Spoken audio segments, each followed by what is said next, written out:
Happy नमस्ते सगळ्यांना. तर स्वागत आहे तुमचं आपल्या नवीन एका व्हिडिओमध्ये. तर आज मी खास मुलांसाठी व्हेज ग्रेव्ही मंचुरियन बनवलेले आहेत. तर एकदम कमी तिखट वापरून मिरची न घालता मी इथं बनवलेले आहेत. तर इथं मी कोबी घेतलेला आहे. तर कोबी आहे तो मी बारीक किसणीने तर किसून घेतलेला आहे.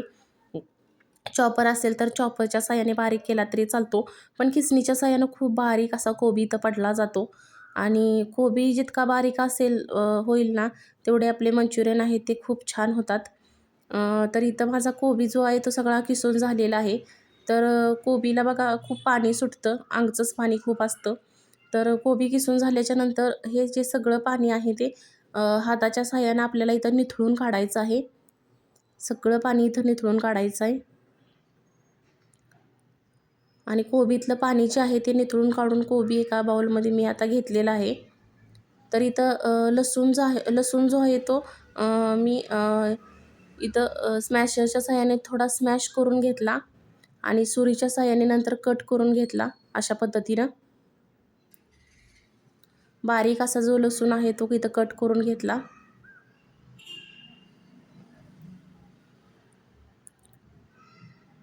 आता आपण जो कोबी बाउलमध्ये काढून ठेवला होता बघा, त्याच्यामध्ये एक वाटी मी कांदा घातलेला आहे.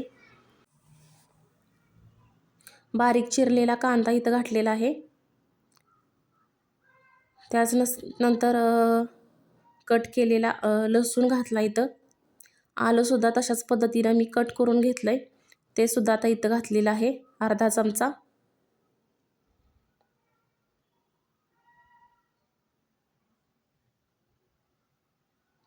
चवीपुरतं आता मीठ इथं घातलेलं आहे मी. त्याचनंतर अर्धा चमचा मी इथं काळी मिरी पावडर घातलेली आहे. त्याचनंतर बारीक केलेली कोथिंबीरसुद्धा इथं ॲड केली मी आता. आणि इथं आपल्याला बघा बाइंडिंगसाठी 2 चमचे मी इथं मैदा घातलेला आहे आणि प्लस 2 चमचे मी कॉर्नफ्लॉवरसुद्धा इथं घालणार आहे. 2 चमचे मैदा, 2 चमचे कॉर्नफ्लॉवरसुद्धा घातलेला आहे, बघू शकताय तुम्ही. आणि हाताच्या साहाय्याने हे सगळं आता मी मिक्स करून घेणार आहे. मैद्याचं किंवा कॉर्नफ्लॉवरचं जे प्रमाण आहे ते कमी जास्त थोडं होऊ शकतं.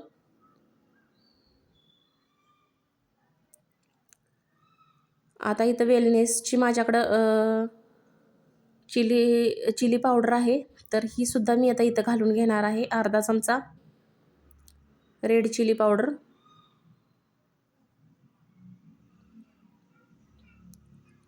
मस्त असं इथं मिश्रण आपलं इथं तयार झालेलं आहे. तर हाताच्या साहाय्यानेच मी इथं आता छोटे छोटे जे गोळे आहेत मंचुरियनचे ते आता इथं बनवून घेणार आहे.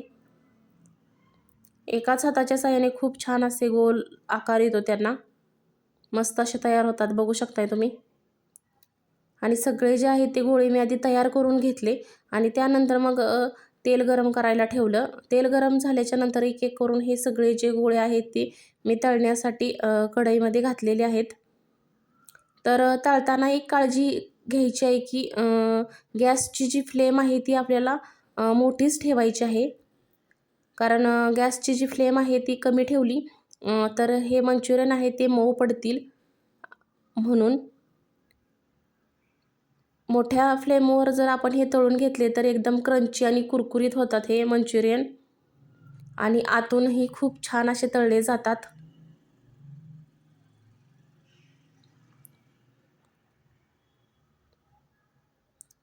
वर खाली करून हे दोन्ही बाजूनं आपल्याला छान असे तळून घ्यायचे आहेत, कुठंही हे कच्चे नाही राहिले पाहिजे. तर मस्त असे इथं माझे सगळे जे आहेत ते हे मंचुरियन तळून झालेले आहेत. आता दुसऱ्या कढईमध्ये मी काय केलं तर अर्धी पळी तेल घालून घेतलं. जे तळलेलं तेल होतं त्याच्यातलंच मी तेल घातलं.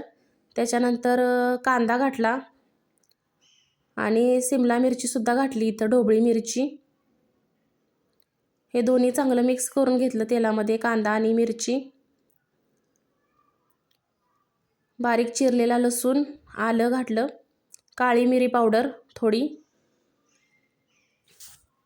इथं 1 चमचाभर मी टॅमॅटो सॉस घातला आहे. त्याचबरोबर डार्क सोया सॉससुद्धा 1 चमचाभर घातलेला आहे.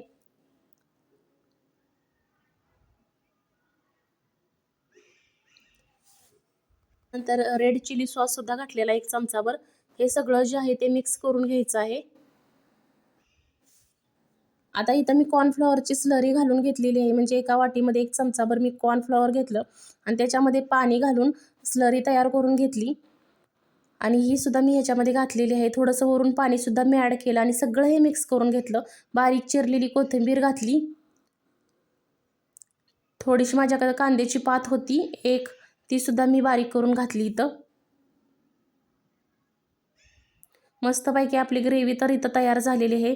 त्याच्यामध्ये जे आपण तळून घेतलेले जे मंचुरियनचे बॉल होते ते सगळे घालून घेतले. बघू शकताय तुम्ही मस्त ग्रेव्ही मंचुरियन इथं आपले तयार झालेले आहेत. हे सगळं चांगलं मिक्स करून घ्यायचं आहे.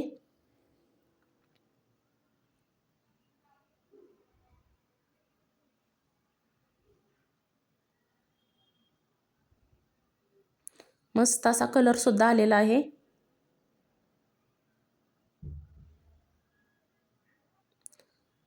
तर इथं आपले ग्रेव्ही मंचुरियन तयार झालेले आहेत. तर एका प्लेटमध्ये मी सगळे काढून घेणार आहे. एकदम कमी तिखट न करता, मिरचीचा वापर न करता मी इथं ग्रेव्ही मंचुरियन बनवलेले आहेत मुलांसाठी खास. तर मस्त असे आपले ग्रेव्ही मंचुरियन तयार झालेले आहेत. मंचुरियन कसे वाटले हे कमेंट करून नक्की सांगा आणि जर व्हिडिओ आवडला असेल तर व्हिडिओला लाईक करा आणि चॅनेलला जर अजून तुम्ही सबस्क्राईब केलं नसेल तर लवकरात लवकर सबस्क्राईब करा. धन्यवाद.